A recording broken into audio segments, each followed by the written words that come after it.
Yo, what up, everybody? Super Scotty here. I thought I'd do another episode of Tales from the Super Scotty Crypt. I guess this would be episode 3 at this point. And this one I'm going to talk about the day that I decided that golf was not for me, or at least I figured it out, one of the two, however you want to put it. So I didn't start playing golf till I was like 14 years old, which is a relatively later age compared to like they're starting kids now, like when they first, you know, right out of the cradle, like they're just like 2 3 years old, start swinging a golf club. And even back in my day, it probably wasn't as often they did stuff like that, like when I was coming up, but still much younger than me because at 14. And so I always felt like I was starting at a disadvantage. Like I started playing from behind, like everybody had been playing so much longer than me already, and so I was having to start from behind. But even so, by the time I was 16, I shot a 67 in a tournament and won the tournament. And so I picked it up pretty quickly, and then went on to have success in the game, but at the amateur level, not compared to like the success that you'd see from most PGA Tour players now. Like I didn't have that kind of success. But let's fast forward later, and at this point in time, still trying to, pursue the professional golf dream. And there's these mini tours out there, and the way they work is basically, you've got the PGA Tour, which is the highest echelon. Now there's competition from the Live Tour, which is like the Saudi-backed tour that has taken some of the players from the PGA Tour, have left the PGA Tour and gone over there. So it's not arguable. I would say the PGA Tour is still the premier league. And then below that is the Corn Ferry Tour, which is just kind of like the minor league of professional golf. And then below that, there's a couple more well-known mini tours that have some decent prize pools. And then there's like local mini tours. So this was a local mini tour stuff that I started playing in. And really at the beginning, like all I wanted to do was to see if I could make the money. And the way it works is like everybody pays an entry fee into the tournament, and then you play for the money, and they pay out like the top, I don't know, 30% gets paid from the prize pool of all the entrants. And first gets the most obviously and on down. And but these guys were all trying to make their way through professional golf. And I even in this particular tour, I'd played with a guy that ended up having quite a successful career and went on to play on the Live Tour. He played in one of these events, and there's been quite a few actually that go on to the PGA Tour that have played in this particular series.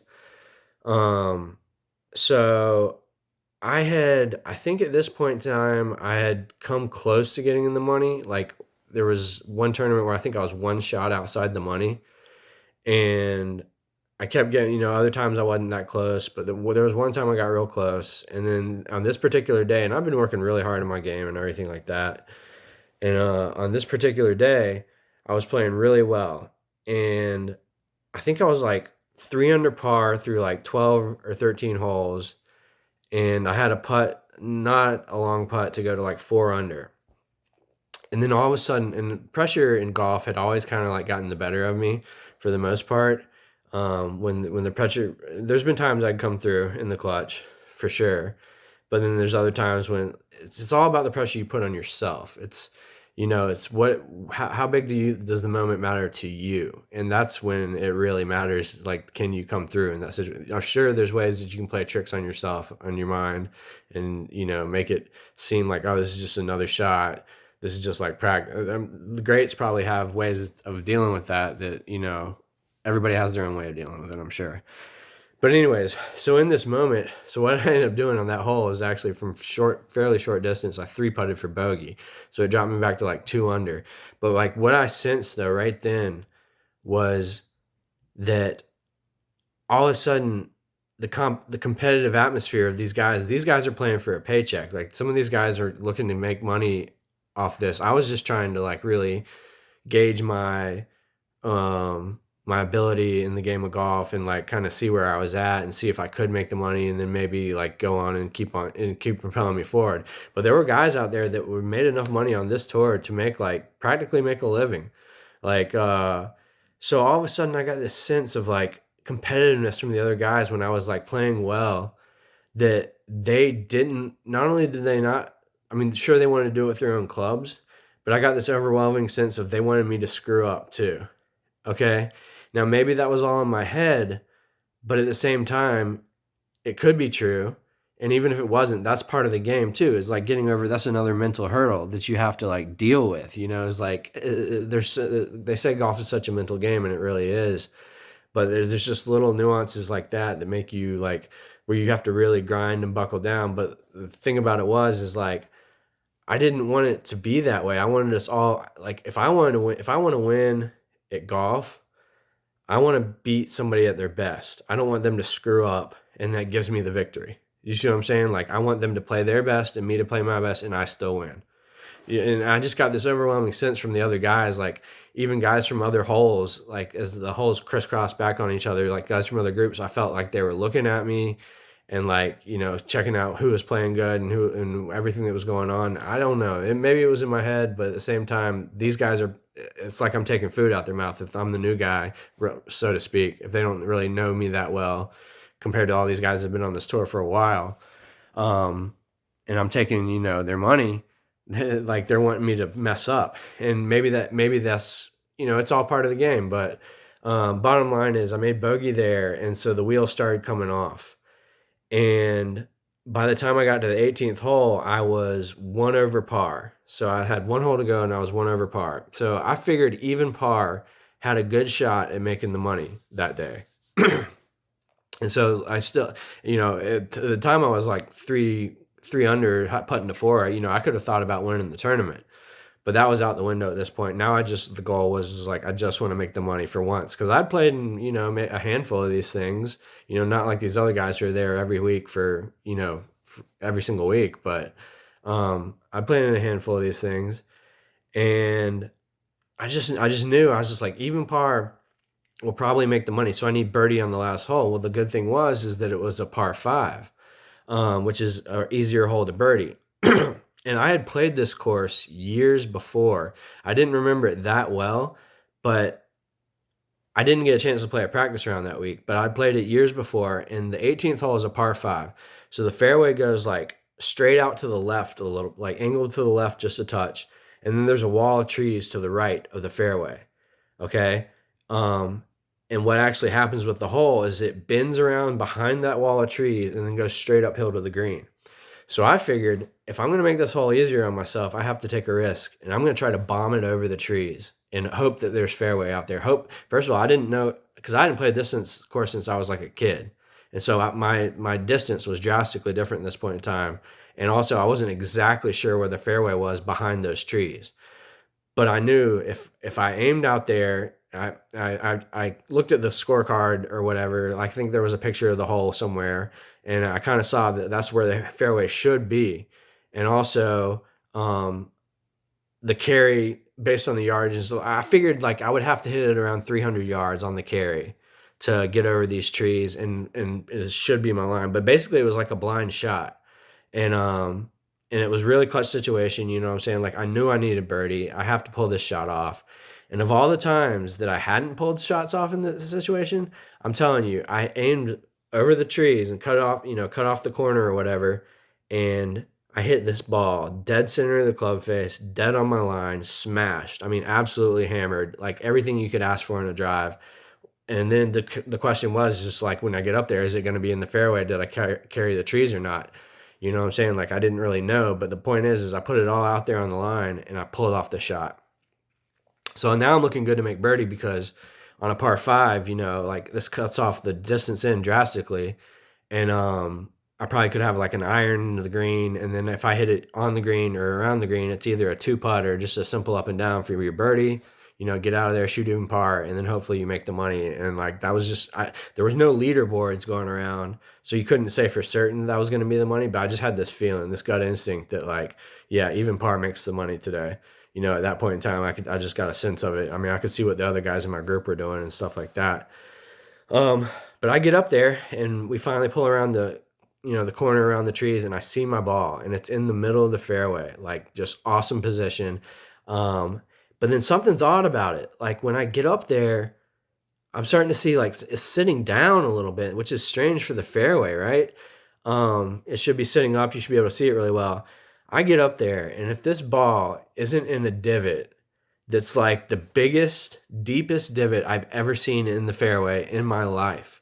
Like it's like all of 2 inches deep. My ball, like 3/4 of the ball or 2/3 of the ball is below ground. And just a little bit of it sticking up above the ground. And here's the craziest part about it: if somebody just, I don't know what they did to create this divot, but say somebody hit it really fat or whatever and just chunked up the turf, and we're hitting it at the hole, I would at least have an alleyway up the divot to where I'd have a chance to like dig down and hit this thing up and get it somewhere near the green. For some reason, this divot was pointed straight to the woods to the right. They weren't even hitting it the hole. It was like a divot made somebody got angry or something, or was just digging out or just goofing off or like something like that. And that's where my ball's hitting. And the rules of golf are that if it's a divot made by a club, you don't get free relief. Like you don't get to take a drop. I mean, I could have taken a drop, but I would have to add a penalty stroke, which was, anyways. So this divot had no business being there. It was like God sent it down and being like, dude, like, no, you're not going to birdie this hole. You know what I'm saying? But there's two ways. This is another mental hurdle here. It's a way to look at it is like, dude, is this just another obstacle that the last obstacle I have to overcome is make birdie from this divot in order to get them in the money. And getting in the money wasn't going to like pay for anything of mine. It's propelling me forward. It's giving me the inspiration and the confidence and belief that I can do this. You know what I'm saying? That's what making the money was to me. That would propel me to keep on going, because I've tried to this point in time in my life, I've spent thousands of hours in the sun hitting golf balls, and like trying to be a professional golfer. You know what I'm saying? Like it's not like I hadn't overcome a bunch of hurdles just to get to this point. And so I'm like, all right. So if I try to take enough club to get this up to the green, it probably would have been on like a 4 or a 5 iron is what I needed, because it was straight uphill, and I cut off a bunch of yardage on the par 5. If you played it out to the side in the natural way of the hole, it plays much longer, but then I cut off a bunch of distance.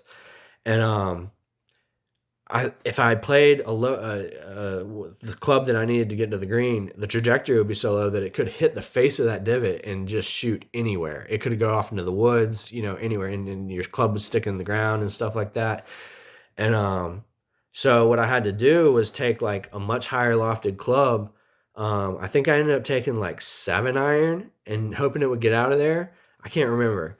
But anyways, so I was like, all right, take your medicine. We're gonna have to make birdie the old-fashioned way. You hit it up short of the green. You're gonna wedge it up there. You're gonna make the putt. Okay, let's do this. All right.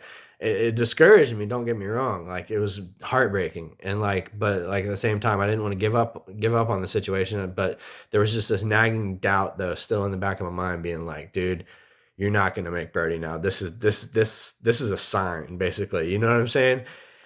And so I hack it out of the divot, and it actually came out fairly clean. I still don't know if I could have gotten the full club on it that I needed to get it up to the green if I'd taken, say, a 4 or a 5 iron. I don't know if I could have gotten it there if it would have hit the face like in that situation. But with the 7 or whatever I ended up hitting, it came out pretty clean. But it left me about like 60 yards short of the green, and the pin was in the front, and it's a 2-tiered green. So the front's the lower section, and as you go halfway up the green, it rises to a higher section. And for and also you could chalk this up to being like, if you're a pro and you want to make money playing golf, 60 yards up and down, you should be able to do that a good percentage of the time, even in the clutch. And it was kind of like a tucked front pin. So I mean, like stopping it, getting the right, flying in all, because it's sloped too. So if you hit it short of the green, it's probably going to roll back down. So it's not a difficult shot, but it takes some precision. But even the PGA Tour guys, they're not going to get that up and down every time. You know what I'm saying? So it's but still, this was still an opportunity for me to make a birdie and give myself the confidence I needed to say that I made the money and I could do this and everything like that. Well, sure enough, I didn't hit a great shot. It was on the green, but I hit it all the way to the top tier. So I had 25 feet coming down a slope, to the bottom tier for birdie, and I hit it up there and didn't make it and made par. And sure enough, I was right. Even par made the money, and I missed it by 1 shot again. And that to me was just the day my golf dream died. I swear, I was just like, dude, if you're supposed to be rewarded for taking a risk in that situation, like I did with the drive, taking it over the trees and putting everything on the line, and then you pull off the shot and it's just yeah, you're supposed to be rewarded. And instead, I got like totally like shitted on, dude. Like that to me was when I realized I was like, man, you know what? Like sometimes there's just signs that like golf isn't for you. Like this is not your destiny, you know. And like looking back on it, you know, I'd rather be a rapper anyways. Like you know what I'm saying? Like I mean, now golf is fun and everything like that, but like maybe I was good, but like maybe it just wasn't for me. And but anyways, so that's kind of like the end of the story. I've played on and off recreationally since then, but that is kind of like the day I gave up on trying to like you know play professional golf. But more important to me than golf, like I said, nowadays is the rap. So like and if you enjoy listening to my stories, which I know I ramble on sometimes, what's way more enjoyable than that is actually listening to my music. So I'm going to put links up here in the video for my playlist and subscribe to my channel and videos and stuff like that. So y'all can click on those, please, and listen to my music. And I really hope you enjoy it. I think you will. So give it a chance, and I will talk to you guys again soon. All right, bye.